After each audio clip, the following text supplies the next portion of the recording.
ختم کرو، زندگی میں کہو اچھے تھے، زندگی میں کندھا بن جاؤ ان کا، زندگی میں سہارا بن جاؤ۔ جو زندگی میں نیکی کی ہے مرنے کے بعد وہ قدر نہیں ہے، مرنے کے بعد اس کی وہ ویلیو نہیں ہے۔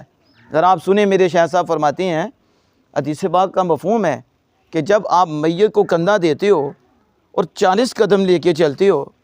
تو اللہ سے اتنا کرم فرماتا ہے کہ 40 بڑے گناہ معاف کر دیتا۔ حالانکہ آپ کو پتہ کبیرہ گناہ کے لیے شرطیں ہیں، صغیرہ تو معاف ہو جاتی ہیں، ایک نماز کے بعد دوسری نماز پڑھے بیچ کے صغیرہ معاف ہو جاتی ہیں، دوسری نماز کے بعد تیسری نماز پڑھے بیچ کے چھوٹے گناہ معاف ہو جاتی ہیں، ایک جمعے سے دوسرے جمعے تک کے چھوٹے گناہ جو ہوتے ہیں اللہ سے وہ معاف فرما دیتا ہے، ہر نماز کے بعد پھر معافی ہو جاتی ہے، اور قدم قدم پہ صغیرہ معاف ہوتے ہیں۔ کبیرہ کے لیے تو شرطیں ہیں، لیکن میت کو کندھا دیا اس نے، اور یہ شرط نہیں ہے کہ میت غوث ہو، میت قطب ہو، میت ابدال ہو، میت اللہ کا ولی ہو، لیکن شرط یہ ہے کہ میت غلام مصطفیٰ ہو، رسول اللہ سے پیار کرنے والا ہو، اگرچہ گناہ گار ہے لیکن ایمان ہے اس کے پلے۔ اب اس کو کندھا دے رہا ہے 40 قدم،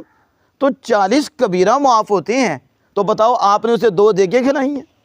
آپ نے اسے کوٹھی بنا کے دی ہے، اسے بنگلہ بنا کے دی ہے۔